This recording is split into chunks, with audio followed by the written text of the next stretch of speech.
Hey, everybody, welcome to another episode of the Going Ballistic podcast. I'm your kind of main host, Ryan Kleckner. We have our other host with us here. Say hello, man. What's up, everybody? How you guys doing? It is Jason Kleckner. It is my cousin. You get to come hang out with the Kleckners, talk guns, talk shop. And again, we tried to discuss some topics. We're like, you know what? No. People seem to be liking just the hanging out and talking guns. So jump in there on the chat. Let us know if you have any questions or any topics that have come up that you want to talk about, and we can get into them. Jason, catch me up. What's new? Have you had any time to go shooting? No, no, I haven't. I'm gonna go hopefully this weekend though. Last weekend I wasn't able to go because of my dad's birthday. Me and my brother Jared took him out fishing for the weekend, so that was all good. That's what he wanted to do. So we had a great time. Got to catch up on a bunch of old stories. In fact, you came up as one of the stories. Was it about them calling me Thor because I couldn't cast to save my life? No, no. Although we did talk about we talked about that story, but we actually talked about a story when you and Jared got lost on a hunting trip, we and we went on an extended hike. uh, That's something all about a we did. whistle and lighting a fire in the middle of the road, and yeah, it was a good story. And having a dude get out of his truck and like almost beat us up because we were little kids. Exactly. That was funny. Yep. Good times. I think that was good to cement my respect for paying attention to where you're going. I don't know how old we were when we were that. We must have been like 12. Oh, or younger. I mean, I was. Let's see. When I got lost in the woods and spent the night, and actually had a full search team looking for me. Yeah. I think I was in the ballpark of 11 or 12, Yeah. something like that. I don't know if we've talked about it on the podcast or not. I think we did. Well, if we even if we have, it's been a while. Yeah, you had a scary experience because you spent the whole night out there. Oh, yeah. Yeah. So, for those of you who ever get lost, um, first off, don't be lazy. That's what got me in trouble. So, my first archery elk hunt, we're driving up towards McNary, and I'm all excited. And I tell my dad, am I gonna recognize an elk? Am I gonna notice the difference between a deer? He's like, oh, you'll know. I love. Hold on, we're sharing stories of Kleckner boys getting lost. Way too young to probably be out navigating the woods on our own. And for those of you that aren't around places where the woods are, we're talking Arizona woods, which is lots and lots and lots of open space. I mean, to the point where you could easily walk an hour or more in one direction in a straight line and never see anybody or anything. Right. Exactly. Oh, And that's awesome. it's like the ocean in some aspects. I mean, it all looks the same after a while. Uh, so this is before GPS days and all that stuff. So you had to pay attention to roads and maps, and so naturally we were on our way up and didn't even get to a place to set up camp. And I see this beautiful 8x8 elk off to the side of the road, and I go, like that one? And he's like, yes, like that one. Get your bow, get out of the truck. So I take off into the woods. How big was this elk? 8x8. It was Wow. huge. Yeah, so So normally folks from the Southwest just say like an 8 pointer, right? So you said 8x8, which I hear people say too, but that's been very weird moving out here to Tennessee. right, Is you'll talk about seeing, like, to me, a 6 point elk is a monster. Yeah, yes, it's a good sized boy. And the trick for counting elk tines quickly for everyone is the tallest tine is the fourth one, right? So if you just look for the tall one, you just count back. But anyway, out here they're like a 6 pointer. That's nothing because they cheat out here. They count both sides. But anyway, go ahead. exactly. So that's why I was referencing 8x8, not a 16 pointer, not here anyway. Uh, so anyway, I get out, I truck into the woods, I get to where I can have a decent shot, knock up an arrow, pull back, let it fly, and I mean everything's going perfect. And there's one branch hanging out of a tree that my arrow hits and just takes off to the right. Yeah. So the elk takes off, I take off after it. I have nothing with me other than my bow. I don't have my canteen, I don't have my pack, I don't have anything. I chase this thing up this mountain and get to a point where I cannot keep up with it. And I'm like, okay. So I turn around, and now this is how ignorant this is. I literally hear my dad honk the horn on the truck, Okay. saying, "Hey, this is where I'm at. And I'm like, there's no sense hiking down all that. This road, this logging road, surely goes right to the truck. So I start walking on this road. Now, those of you that have never been on logging roads, they go all different directions. So as I'm walking down this road, I start to realize that, hey, I don't think I'm going the right direction. So as I'm coming back, now I haven't paid attention to how many splits in the road there were. Mm-hmm. Well, I can't hear the truck anymore, so I'm sticking to this road, and now at this point I realize, all right, I am turned around. So my best option is to just stick with the road. It's got to come out somewhere eventually. Well, now most of the days passed. It's starting to get dark. I literally can remember 2 times where I could feel panic start to set in. And I had to sit down, close my eyes, and calm myself down. I mean, I could feel it start from my feet, come all the way up to my neck. And especially at that young of an age, being still a boy, the emotions can overwhelm you pretty quick. Oh, it was horrible. So, I mean, I could feel it climb up to my neck. I'd sit down, calm myself down, and keep walking. And I came across a herd of elk and didn't even knock up an arrow because I'm like, what am I going to do? I don't even know where I'm at. Yeah, drag a few 100-pound animal somewhere. Yeah. Exactly. So I continue down this road, and as it's getting dark, I'm like, okay, I need to find a place to hole up for the night.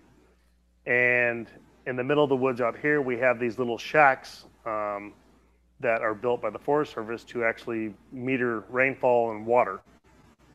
And they kind of build them over some areas where water will flow underneath it. And so I find this little, if you want to call it a shack, get in it, board up the entrance, and now it's dark. And I can't see. I have no flashlight. I have nothing. And of course, lo and behold, I have a bear show up. I'm scared out of my gourd, not knowing all I had to do is yell at this thing, and it would have probably run off at the time. But I didn't know this, so I am sitting as quiet as I can. I can't see, and I can hear this damn thing walking around this shack, sniffing and snorting and scratching, and I just remember at one point I'm so tired, I'm so exhausted, and then my stomach growls, and I realize, oh, this is it. It's over. and I kind of gave up to a certain degree, you know. So I was tired enough, I fell asleep. And then, of course, the next morning, I wake up and I can see daylight coming through the shack, and I'm like, oh my God, I made it through the night. And first thing on my agenda is I'm going to kill a bear, man. So I knocked up an arrow, kicked my little barricade down. And that's awesome. You went like full cycle of emotions there from. Oh, it was that's all awesome. the way to I made it, and now I'm going to kill this damn thing. So I get outside, and of course, there's nowhere to be found. I can see the footprints and where it was at. And 10 minutes later, here comes a truck down the road, and I hop in, and they take me to town, and they call my dad. Of course, at this time, they have a full search party looking for me. And made it through the night. But I got to tell you, man, after the experience, I've never been afraid of being lost ever again in my life. Well, good. It taught you that you could make it. Out of it. Yeah. Your dad was the one that found Jared and I. Yeah. Jared and me. Yeah. Yeah, we were hopping in the back of somebody else's truck. It was dark. It was pretty late at night. They were going to give us a ride into town to the ranger station, and he pulled up behind us. My memory is not going to be accurate because I was too young, but it's something to the effect of, what are you guys doing? Getting rescued? Now being a parent, I can only imagine what that must be like for our dads. His experience was a whole different story. So, you know, as it got dark, he hung up a lantern. He wasn't ever concerned about me being lost. I was, but he wasn't. Mm-hmm. He was more concerned that I actually downed that elk and got hurt, you know, like it horned me or something like that. Oh, yeah. So when he went in to actually report it, they came out with a search party, and it was a cool deal that they had all set up for me. But the sheriff at the time told my dad, he goes, look, he goes, here pretty soon we're going to have to report this and get it on the news. And my dad's like, no, you're not. He goes, I got 2 mothers that I got to contend with. And until you absolutely have to report it, we're not reporting anything. Why would they have to report it on the news? I don't understand it. Because it was used I, to taxpayer funds? I don't know. So anytime someone's lost after 24 hours, they have to announce it, I guess. Um, I don't know if that's protocol. I don't know the ins and outs of that, uh, but he's like, no, you're not. So then he hooked up with some volunteers that took him out, and one of them actually told him, he goes, he goes, a lot of times we don't find these people alive. And my dad's like, I'm so sorry. I shouldn't laugh because that means oh, people are dead. But I can only yeah. imagine So my dad's why like, somebody would say that. why in the world would you say that? So they get back to the search party, and my dad tells the sheriff, that guy right there needs to get the hell out of here. And he told him what he said, and so yeah, it was interesting, but it was really cool because after it was all said and done, the sheriff asked me to sit down and write what I did exactly to hopefully help them in the future and how I ended up where I was at. Um, but it was quite the experience, man. It was the story of all times. But yeah, ever since then, I've never been turned around again. But it also helps not having the fear of it because I always had a little fear of it because when we were younger, I mean, I think, geez, starting at like age 10, I used to take off by myself into the woods. Yeah, absolutely. And I there's mean, always that little fear of it. even out in the desert. So I used to drive my dad's old Bronco, which was your dad's old Bronco. Um, Used to drive that around when my dad used to have to put a phone book when we still had phone books behind my back so I could actually just reach the clutch and the pedals. And he'd teach me to, I mean, I was way too young then too. I was little. And I'm guessing 12, 10, 12. I don't know. It must have been younger than 12. Yeah, because I was littler, so 10-ish. I'd go driving around because he would just go out dove hunting or something, and he'd let me drive around, and every once in a while I'd come back near him. And even then, just got a little turned around, so just immediately stopped the Bronco, got out and jumped up on the hood, and got up there like a little gopher looking around to see over the scrub brush and found him, and he came back over. It's okay. You don't want to get lost, but figuring out how to keep your cool and figure out where you're at. So, did you carry a map or a compass with you? Because I didn't. I don't think we were big on that. We should have been. No, what we would do, the big thing my dad would always do is we'd sit down before we'd go hunting. We'd look at a map, say, okay, here we are. Here's north, here's south. And I always Mm-hmm. had a compass on me, but we would look at the roads. So we'd Yep. say, okay, Mm-hmm. you're going to head this direction. If you hit this road, remember this road because if you get turned around, you can stay on this road and you're going to have a long walk ahead of you, but it'll bring you back. Yeah, I think our grandpa must have done that to our dads because my dad would do the same thing. Right, we'd always pull out the Forest Service map and kind of orient ourselves to where we were hunting, and that taught me what your dad was telling you also, the concept of backstops and handrails. Yeah. Right, so when you're navigating line navigating and you're using a map and you're walking through terrain is one, understanding what the terrain features do, being able to see contour lines and be able to see the terrain or the texture of the terrain, but then also just knowing, all right, I'm going to be between this corridor. If I end up on a river, that means, I went too far to the east and that river runs north and south. If I end up going up over a mountain range, that means I went too far west. And then if I hit this road, I went too far down. So you just give yourself some handrails to bump yourself next stop. And if you hit a major road, I mean, roads connect to roads. So worst case Yeah. scenario, you get on a road and start walking. Um, Not only are you going to be more likely to find another road and then maybe get a connection back to where people are, because that's why there's roads, but also when people are out looking for you, there's going to be a good chance they're going to find you on the road. Yeah, and hunting in the desert or even the scrubs or high desert, I mean, literally, you can get up on a hill and you can see 20 miles. It's almost impossible to get lost in the desert. But the woods are a different thing. So even woods that I know really, really well, um, as an adult, I've hiked and just crossed over a couple mountains, archery hunting, Mm-hmm. and went, hey, wait a minute, this isn't where I should be. I should be here, here, or here, and actually have to Yeah. look around and figure it out a minute and go, oh, when I crossed over, I spun around. But yeah, it's quite an experience. So I don't recommend it for everybody, but yeah, I made it through, and I don't know. Like I said, I gained a whole lot of experience out of it. Never forget your pack, no matter Yeah. what you're chasing. Yep. Um, and I learned when you're really, really cold for some reason. I took my socks off because I was soaking wet from the rain, Yeah. and put my feet back in my shoes without my socks for whatever reason, but that kept my feet really warm. I don't know Yeah, why or the science behind that. because your wet socks were just evaporating and making you colder. Yeah. Yeah, So, yeah, it was, I made it and never feared it again, but I don't that's recommend awesome. it. We need to talk about either this podcast or future ones, maybe just land navigation or map reading stuff. We ever covered that Yeah, before? I don't think so. All right. Well, if we have some time now, I'll go off the top of my head, which I should never do, but I'll go off the top of my head to give a little bit of a point. One of my favorite things to teach people is one, you need to know how to read a map and compass. GPS is handy until the batteries die or until you drop it or lose it or you leave it because you didn't think you're going to be out overnight. That's another lesson, I Exactly. guess. Always prepare to stay overnight. That was a lesson that they learned in Somalia. Was guys didn't pack their night vision, didn't pack anything for the night. They just grabbed, whatever the gear they needed for the raid. And they actually had said, why would we need our night vision? We don't need it. And then after that, no matter what we'd go on, I'd always be throwing night vision in my pack. And if I ever asked anybody, like as a young private or stuff, still learning as a young ranger, like, why are we bringing night vision? And the one word answer back would just be Somalia. Like as a lesson for everybody is you never know when you're going to be out there for the night. So there's no reason not to take a small flashlight, you're right, or to take something, a little bit extra just in case you spend the night out there. I mean, heck, you never know. Even if you don't need it, somebody else might need it. It's a little bit of extra water and stuff like that. That even goes for medical stuff. There's a lot of guys out there that don't have, emergency medicine training, but if they're at the range, they should have a tourniquet with them, or they could have an airway with them, or even a chest seal.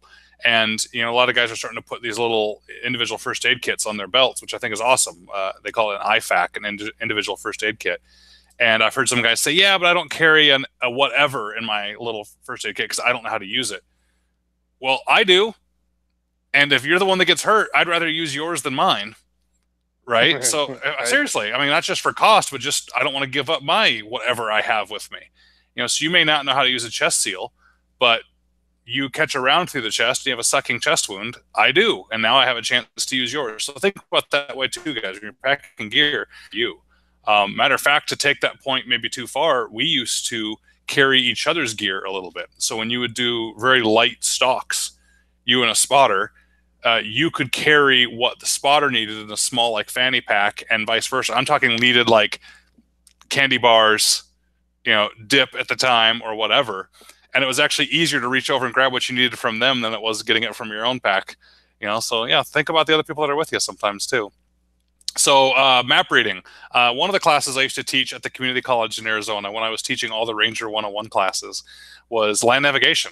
And I didn't think anyone was really going to be interested in it. I had a couple people ask about it, and they already had a couple survival classes, but they drove me nuts. The survival classes they had, I had heard from some of my students that would go take the course. They'd go out for the weekend and they'd learn how to make a spoon and a bowl. Because it was like a kind of a hippy dippy, hey, we're going to do a survival class. And okay. And they all gathered around the camp and like, all right, you can make a spoon like this. And they would sit there for a couple hours and whittle like their spoon and be like, see, now you can have a spoon to use. And they taught them how to make a bowl by getting like a small piece of wood, a stump, and getting a coal and then blowing on the coal to let it cut down in the bowl. And look at this. Now you have a spoon and a bowl. Guys, the last thing you need to be making for survival is a spoon or a bowl. Right? So it's just when I heard classes like that, I'm like, okay, maybe people want some just practical, how am I going to find my way out there? So I put up a land navigation class in the course catalog, and a bunch of people signed up for it. So I went and got a bunch of maps laminated of the Grand Canyon. Because if you got the Phantom Ranch map, it showed some flat terrain and then some crazy terrain for the contour line. So I thought that would be a really easy map to teach people what contour lines and elevation changes and stuff like that were, because it was you're kind of half Grand Canyon, half out. And then I went ahead and got a bunch of protractors, which is what we used in the military on the MGRS. So the military uses the military grid reference system. And it's the coolest way to use a map, to plot where you're going to walk, to figure out azimuths, to do all that kind of stuff. And the civilian version of that is the UTM, which stands for Universal Transverse Mercator. Doesn't matter. What it means is it's a system that breaks everything off into grids, and it kind of makes map reading into the metric system when you're plotting points. So it allows you between certain lines, so you'll have numbered grid lines on a map. So you'll have like a vertical line that says 68, and then a line to the right of it that says 69, a line to the right of it that says 70. And for example, in these maps, they're every kilometer. So it's measuring thousands of meters. Well, you can take a protractor, and the protractor is a clear piece of plastic that has little graduated lines on it that you can slide around the map and line up, so you can measure halfway between 69 and 70, because it'll go right to the 5. So it's essentially like 69.5. And you can line it over to the 0.5, and you can use that to measure up from the horizontal lines. So if I just told you, for example, between 69 and 70, you know I'm somewhere within those 1,000 meters right to left, okay, east and west. And then let's say the other numbers, the horizontal lines, were numbered 1 and 2. Okay, so if I gave you the grid between 69 and 70 and 1 and 2, you would know that's called a, I would just say 6901. And that lets you know, that's a 4-digit grid, that lets you know that I'm somewhere within that 1,000 meter square. I'm somewhere right of 69 and somewhere north of 01. Does that make sense? Yep. But if I made it a 6-digit grid by adding an additional number for each one, so if I said 695015, that lets you know that I'm halfway between 69 and 70, the 5, and I'm halfway between 01 and 02. Now, it doesn't tell you the exact spot. It only tells you within the nearest 100 meters, because it's really between 69.5 and 0.6. Does that kind of make sense? Yeah. So a 6-digit grid gets you down to 100 meters. Now, I do an 8-digit grid. It gets you down to 10-meter section. And you do a 10-digit grid, so 5 numbers in each one, it gets you down to 1 square meter. Whether you can actually see that on the map is debatable, but that's how you do it with the decimal point system. Is it's essentially the first 2 numbers of the line, then the rest of the numbers are the decimal points for each way. And so by using these protractors, you could slide them over and reference exactly where it needed to be and put a dot on the map. You could do it for another grid point. You could draw a line between. You can figure out azimuths and all sorts of stuff like that. But the coolest thing I like teaching about land navigation that surprised most people right out of the gates is how many norths there are on a map. So for those of you in the comments, if you want, you can try and take guesses now. I'm loving you guys making all the comments on there. How many norths do you think there are on a map? I'll wait a little bit. So the idea of I'll talk about plotting for a second while people guess. We would plot those points, and then I would actually, to dismiss class each night after we taught whatever the new concept was that week, because it was a weekly night class, I would call out a grid coordinate, and whoever would be able to tell me what was at that grid coordinate could leave, and then I would do another one. So I would just look on my map in front of the class, and I'd find like an elevation marker, or an intersection, or a mine symbol or something like that. And I'd say, okay, everybody ready? 1, 2, 3, 4, 5, 6, 7, 8. What is there? And they'd all race to try and find what was there, and they'd get dismissed one by one out of the class. All right, so we got a bunch of guesses. We got 2, 3, 3 with a question mark, 1 with a question mark, and 2. The answer is, Jay says 2 or 3. There are 3. There are 3 norths on a map. BC Outdoor got it right. So did Tim John Ball and Paul Castaneda. Good job, guys. There are 3 norths on a map. And there's always 3, even if 2 of them end up being the same direction, you're still going to refer to them independently. So the 3 norths on a map are grid north. And I'm going to teach you based on the map, not in real life. So on the map, when you're looking at a map, you see those north and south grids and the sides of the map. Those are all pointing what we would say is north, but it's not really truly north. It's not really truly north because all square maps wouldn't fit on our globe exactly facing north, or all of our maps would be angled in the northern hemisphere, right? So in order to fit these squares and plan them out around the globe, they have to be shifted sometimes. So those grids aren't necessarily pointing straight north. So you have grid north, which is one thing. You have true north, which is the North Pole, the top of the globe. And then you have magnetic north. And Paul says, I said it sometime on my podcast. Sorry, guys, I'm repeating myself. I didn't even realize I did it. But I'll cover it anyway for the new listeners. You have magnetic north because your compass does not point to the North Pole. No matter where you are, it doesn't point to the North Pole. It points to a big iron ore deposit in northwest Canada. So when you're standing in Arizona and you think you're looking at the North Pole and you pick up your compass is actually going to point a little to the right of the actual North Pole, because it's going to point to that big iron ore deposit in northwest Canada. So it's going to be offset a little bit. So there's 3 different norths on a map. In Arizona, in I think Louisiana-ish area, maybe Mississippi-ish area, they're about lined up, if that gives you an idea. So the the magnetic field and the North Pole are kind of in line with each other, so it appears like both norths are the same direction, which I guess they would be, but they're still two separate norths. Once you're over in Georgia, it kind of points the other way, and Arizona, it points to the right. So you need to know which way it actually points so you can do it. That difference between that true north and the magnetic north is called declination. And there's a declination diagram on all these maps. So if you look at the bottom of your map, you'll see 3 arrows pointing up. And they'll be labeled, one with a star, which will be true north, or sometimes they'll say TN or just N, but it's usually a star.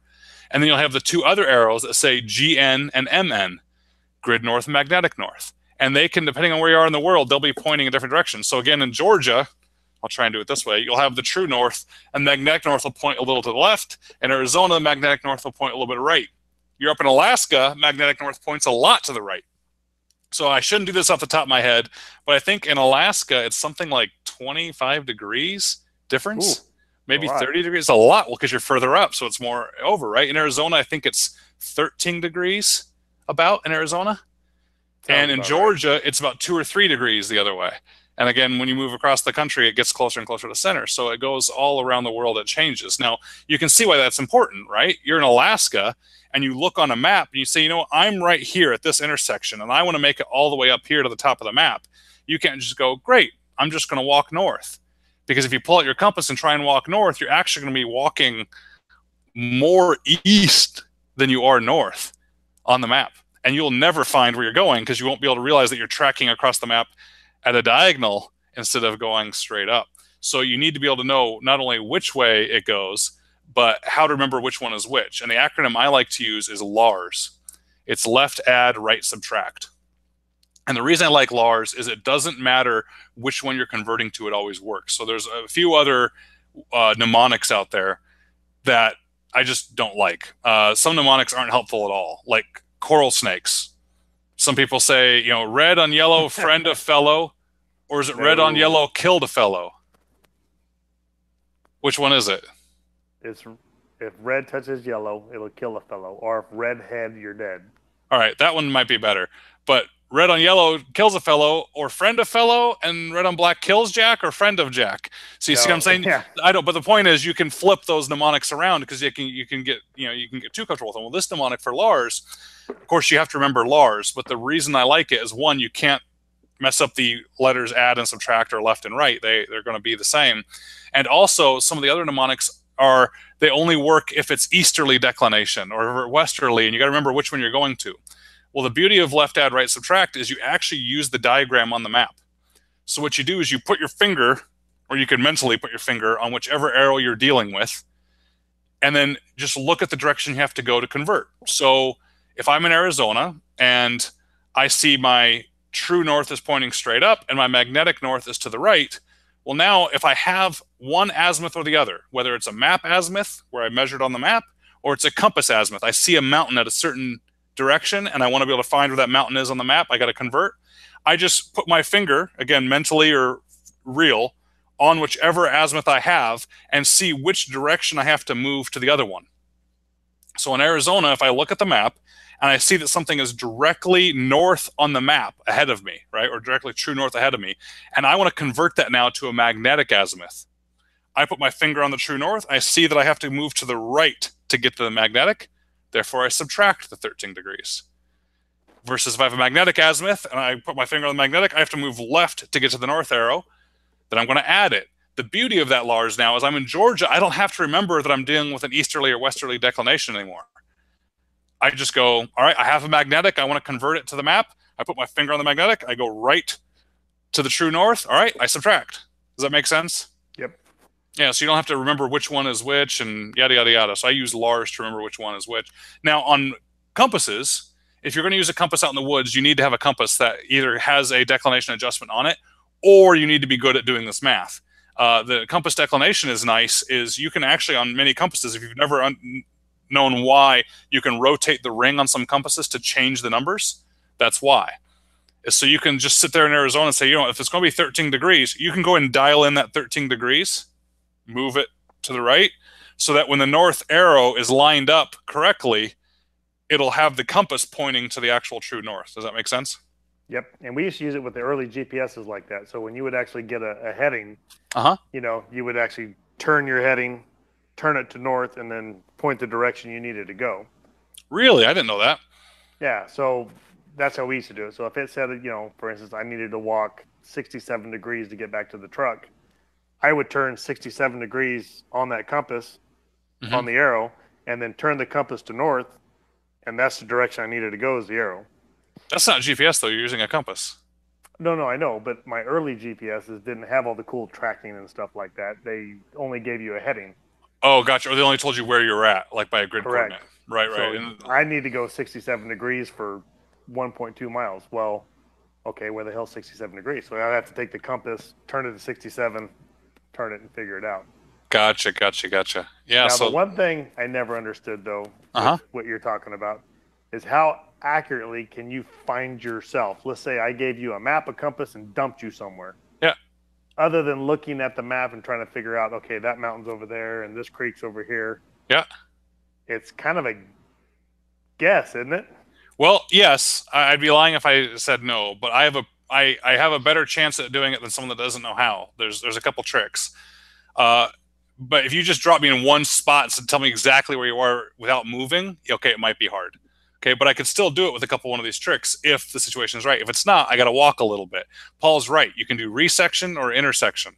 You can do, resection to help you find it, Paul. That's one. The other method I like using if you're in a place like Arizona or in the woods where you're going to find a road eventually is just find a road. So if I couldn't tell by being able to see anything, I had too many trees around me, I couldn't tell what the terrain features. If you found a road, turn and walk down it and find an intersection. And once you get to an intersection, stand there and map out each leg of the intersection.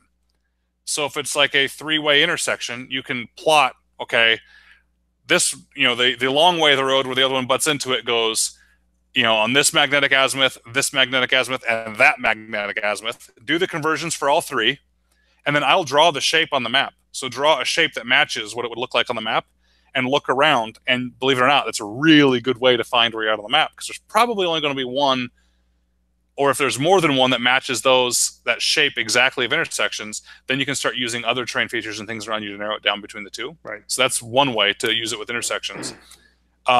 The other way is to do resection, which is you find two or more, at least two prominent features that you can see in the distance.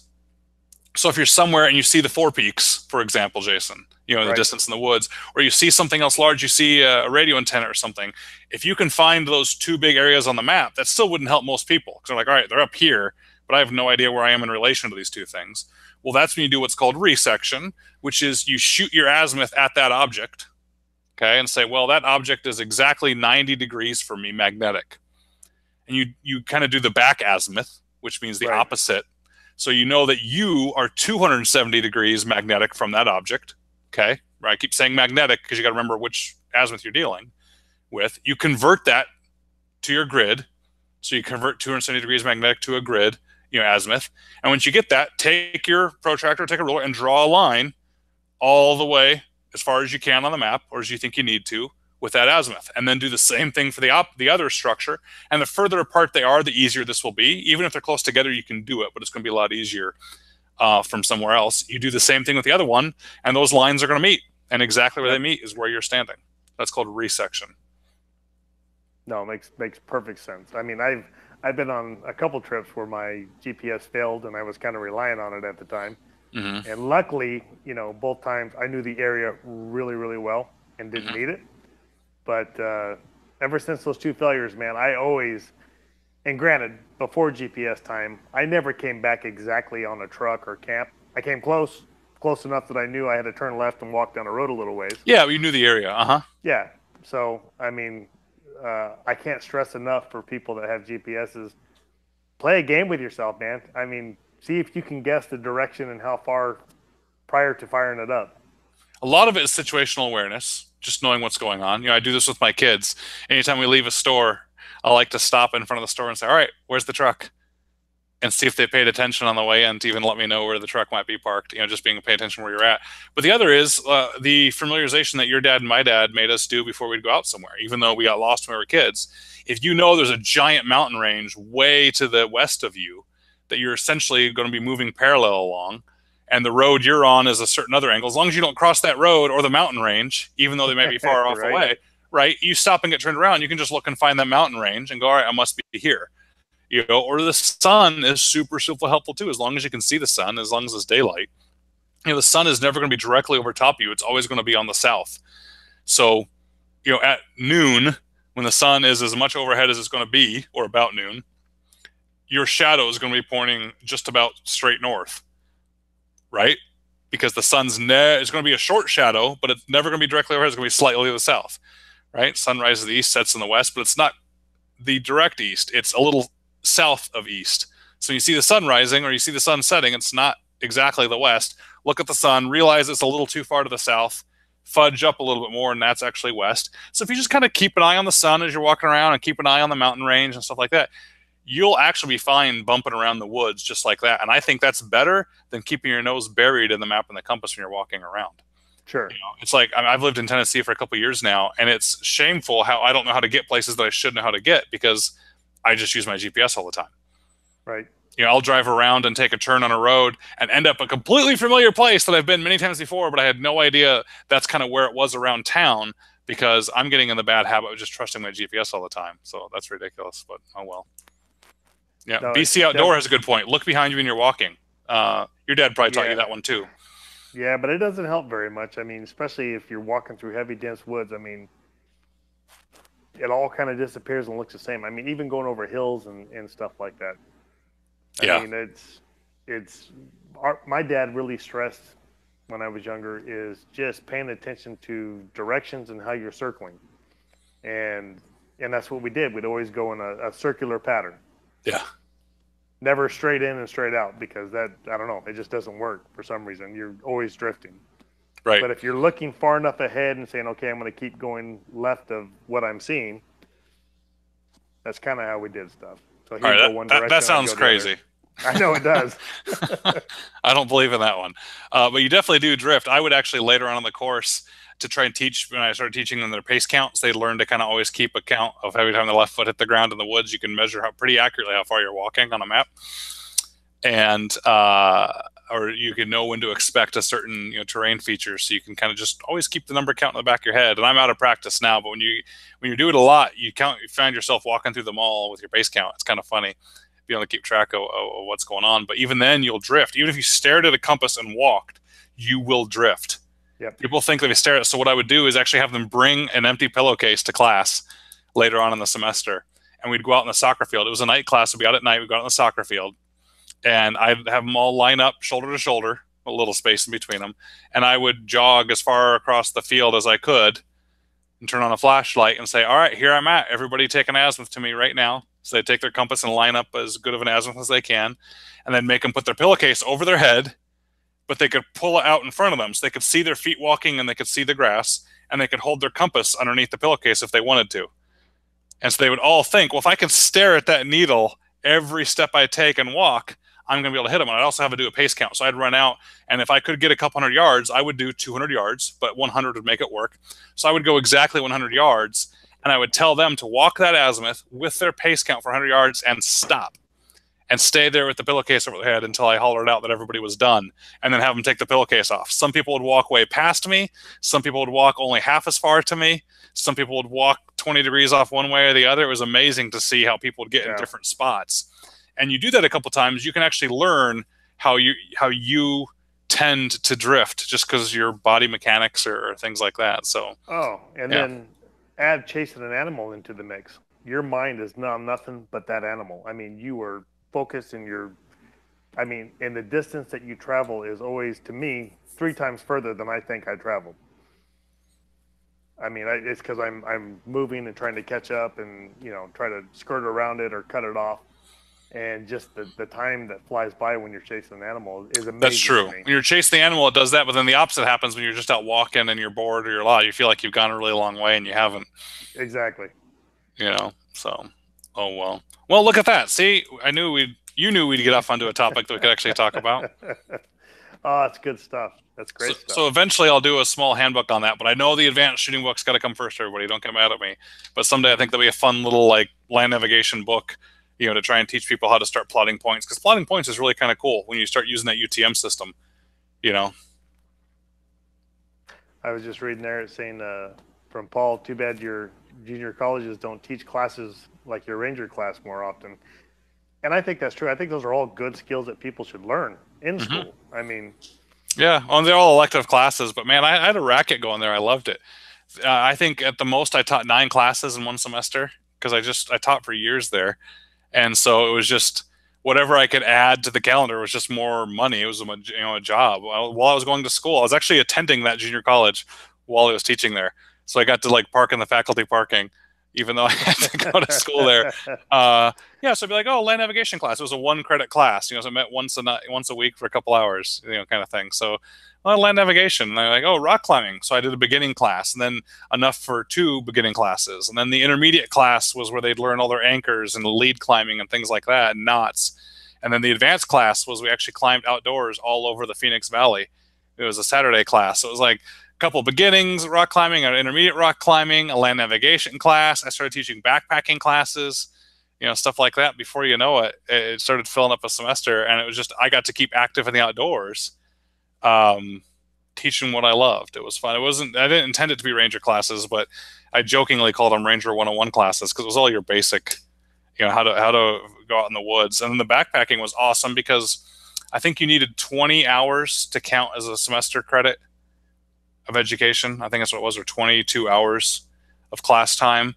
Well, I would just convince the school that if I took people backpacking for the weekend, that was 22 hours. So it'd be a 1 credit class. So I just put it on the calendar. We'd go backpacking in the Grand Canyon. We'd go backpacking through the Blue Ridge Reservoir and up and all around, or up near Williams. And I would just put it on the calendar. And now I had the school paid for the transportation. I would just drive like a 15-passenger van or two, with a bunch of students. They'd pay for a bunch of gear. The school would cover everything. I'd get paid to do it. Why not? yeah, I couldn't imagine hiking Blue Ridge, man. I mean, I've kayaked Blue Ridge several times, and as far as I'm concerned, that's like the closest thing to Alaska you'll ever come to. It is just nothing but steep mountains and pine trees. So we would start at the edge of the Mogollon Rim, on the top of the rim, of course, and we would hike up the Arizona Trail. So did you know there's an Arizona Trail system that goes from the north to the south of the state? Yes. I don't know if it's complete yet, but I think it's close if it's not already. And so you take the Arizona Trail, and there's also another loop on the Mogollon Rim called the Cabin Loop, and it actually takes you up through a bunch of the old settlers' cabins out there in the middle of nowhere. You can bump into them, and they're just empty cabins full of rats, whatever. But so I would take students, we would drive the van up there, park it on the edge of the rim, and we would take the Arizona Trail. It's called the Blue Ridge Reservoir Trail, and you would hike up and down through the mountains, and you would make it to the reservoir by the first night, and we would camp there on the edge of the water. So you'd set up camp there. I'd get some filtered water. I'd cook for everybody. I'd cook for a whole class. Sometimes, I don't know, 15 people, depending on the size of the class, on my little backpacking stove. I had like a whole little routine going where I'd be able to get every food for everybody and sit around and tell stories and have a good time, and then pack up in the morning, and we'd spend the rest of the day, of course, getting back to the van, and that counted as a class for people. So it was actually just a really, really fun time. And you would have, I'd have repeat students. So every once in a while I'd have a land navigation student would come to the backpacking class. I'm like, hey, good to see you again, so-and-so. And guess what? You're on point. Get us here. And they'd use their skills from land navigation to get us somewhere. So B-Buck said, speaking of knots, what are my top 3 most useful knots? Well, my most useful knots, I would have to say a bow knot, because I tie my shoes more often than I probably tie anything else. Maybe a full Windsor, because now I tie a tie more than I tie climbing knots. And then I guess the bowline.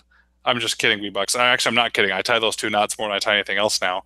But I'd say the bowline's probably the most useful knot. I use it for just about everything. Yeah, the bowline knot is, I mean, you can do it one-handed to save yourself if you need pulled out. The bowline knot's been around forever. If And you, of course, yeah, just get good at tying it. If you really get good at tying it and don't try to remember tricks to it, get good at tying by seeing how it's done. And so when I finally do, maybe I'll do a knots book. Maybe I'd love to get all these books done, but of course I got an advanced book still to write. And I have, Mayday safety taking my time, which is good. By the way, everyone, the update on Mayday safety is it keeps growing. We keep getting it in more schools. You guys keep telling people about it. It is a full viable product now for sure. It's not just apps anymore on Android and iPhone. It is a full viable product for companies and schools, even some families where you can get the dashboard. You get to map out exactly where people are and who needs help and who doesn't need help and communication. It's cool. I'm never going to be satisfied with it. I'm always going to keep improving it. And I have, 18 full-time designers, developers working on it right now.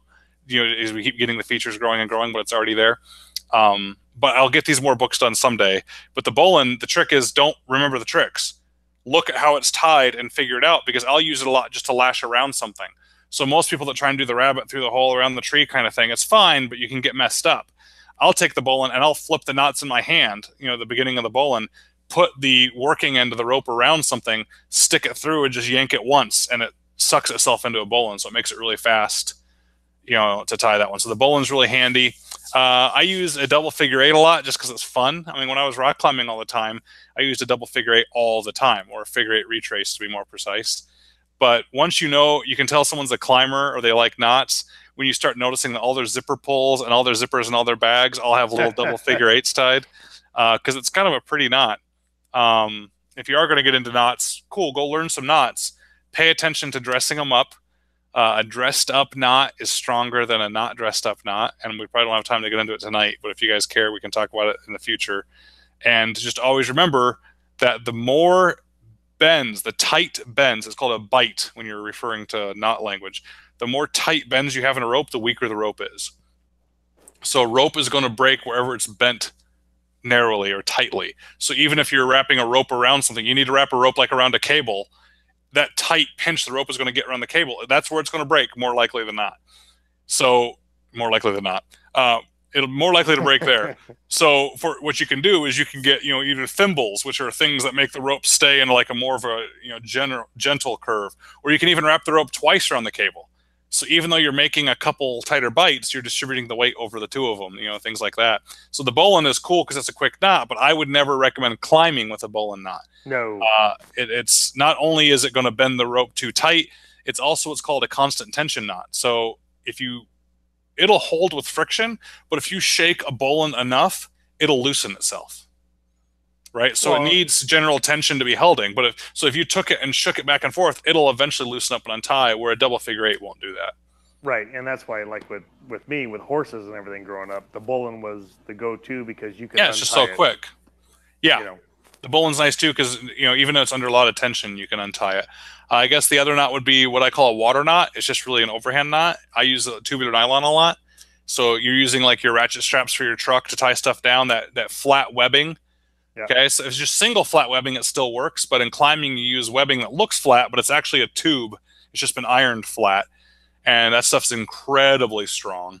If you're going to tie those together, the way you do it is don't take the two ends of a loop and just tie them in an overhand knot, which is like a granny knot. You can do that. You can keep them flat together, and you kind of trace it around so it doesn't bunch or pinch. It ends up being a nice, pretty flat knot.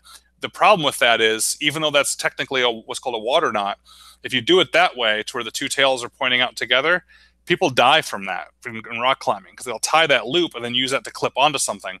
Well, the problem is when it pulls on the knot that way, the knot will actually unroll itself down the rope and pull it apart. So you always take one end, do the loose overhand, then take the other end and then retrace it back through. So the tails are pointing the opposite way. All right, I've gone too far into knots. I want to explain things so people understand them, so I don't want to make it too... And for fishing, the best knot is the polymer knot. What is that? So the polymer knot, you literally fold your line in half, stick it through the eyelet, tie like a regular knot, and then you stick the open loop through your hook, and when you pull it all tight, there's no kink. It's all rolled into the eyelet. You know what? I just started doing that because I put some spider wire on an open face reel that I have, and that's the knot they say that you're supposed to tie with spider wire, which is funny because it's not polymer. But it's the first time I've ever seen that. I've always done the putting a single end through the hook, Oh, no, no, no. spinning it like 8 times, and then putting the working end back through that opening and pulling it tight, and it makes like looks like a little miniature noose. Yeah. That it makes, which works fine, but doing it the other way. So it's called a polymer knot, huh? I wonder if there's Yep. another name for it. Yep. The polymer knot, and the nice thing about the polymer knot is you can tighten the knot from the end you're going to cut off. Right. So you actually pull everything through. So like, especially with regular monofilament, Yeah. if you were to crank on the line going to the pole, you end up putting a weird rub spot on it, right? A weak spot. So when you Oh, I take see the what you're loose saying. end, Yeah. the loose end and tighten the knot, all that friction is done on the part you're going to cut off anyway. So That is interesting. I'll have to try and tie that more. yeah, so that's my favorite knot because I use that for fishing all the time. B-Bucks is saying, a water knot. Yeah, they might call it something else. That's what I learned it as. But the reason I brought up the water knot is because what Jason said about easy to untie is even when those get cinched down so tight that you think you'll never get it undone, you actually just put it in the palm of your hand and put pressure and roll it, and it'll flatten the knot out. And it might take a little bit, but it'll actually get loosened up. So this is the second time someone's asked this. I don't know if it's the same person, but we got to ask you before we go. No, he didn't, because it's waiting on me. Yeah. My fault. No good excuses. Now you got two waiting on you. I know. We'll get it figured out. So, all right, man. Well, thanks for tonight. This was fun to kind of BS about stuff. I hope you guys learned something. You followed along, or at least just if you didn't learn something, you had fun just having a night to hang out with us. And I appreciate you guys being on. Let me know in all the emails you guys send, which I appreciate. Keep sending them. Jackie loves getting to read them too, so make sure you say hi to her. You guys would be interested in coming on. I've toyed with the idea before with Jason. I'm not sure how that would work, but actually having a couple people on the podcast with us to be able to talk about stuff and have interaction with us. I don't know if that'll be good or bad. We'll see. As always, we're doing the contests now at ryankleckner.com/contest. There's been active contests each week. Jackie goes through and makes sure and picks the winners. And you guys are getting free ammo from MagTech, which is awesome. MagTech's been a great sponsor of ours now. They just got so happy that we were so happy with their products that they have just been willing to give a box, either of your choice or my choice, of ammunition, however I want to dole it out. So we're doing the contest there, and allows you guys to get a chance to help spread the word about Mayday safety, which is how I do it. And I know I need to start getting some gear out to you guys so you guys can do stuff. And another way to support the podcast, besides spreading the word, which you guys have been doing, I think we've doubled the podcast listenership in the past 3 months, which has been pretty awesome. And that's because you guys are telling other people about it. So thank you. In leaving reviews, guys, leave a review. It really does help. So I really appreciate that. But the other thing you can do is support the sponsors like MagTech and our other sponsor, which is me, Rocket FFL. I don't know if it's the political climate or what's going on, but so many people are signing up for Rocket FFL lately. So I love it. But check it out. All the people that are using it can't be wrong. All we get is awesome feedback about how fast they got through FFL or how easy it was. And I actually got it. You guys won't believe me, but I'm going to tell you anyway. I got an email from an IOI that's a friend of mine, an ATF, an inspector. He said, hey, man, his coworker just got back from inspecting a Rocket FFL client, and he said a guy was completely prepared. The process was awesome. Great work. So that's kind of cool. The ATF is giving you kudos because people are prepared. You can completely do it on your own. I'm not going to tell you that you have to give me money to get your FFL. But if you want to do it right and understand all the considerations that you may have never thought of, please go check out Rocket FFL and the courses. Jason, anything else you want to add as parting words? Yeah, try not to get lost in the woods. That's all I can add to you. Oh, James already said no more knots unless there's some sort of ballistic knowledge you can give us. I know you guys came to Going Ballistic to learn about guns, but as you've heard, this podcast has morphed over the years. I think we've been doing it. So it's good knowledge. Just think of it this way. You're on a trip, you're doing your long range shooting, and you get lost. You're going to have to know how to navigate your way back. That's true. You need to know navigation. And if you're shooting, you're outdoors and you're trying to tie your sling on because you decided that your sling swivels are too noisy on your rifle when you're hunting. One of my tricks is I take the sling swivels off of a sling and I just take parachute cord and tie the sling on both ends to the sling swivel stud. There you go. It's just as strong and it doesn't rattle or do anything like that. You need to know your knots. So That's anyway, right. all right, everybody. Thank you so much for tuning in. Thanks for spreading the word. Thanks for joining the chat. And Jason, dude, every single time, thank you for taking your time out and spending some time with us. Oh, my pleasure, guys. I enjoy it. All right, everybody, have a good night. Have a good night, everybody.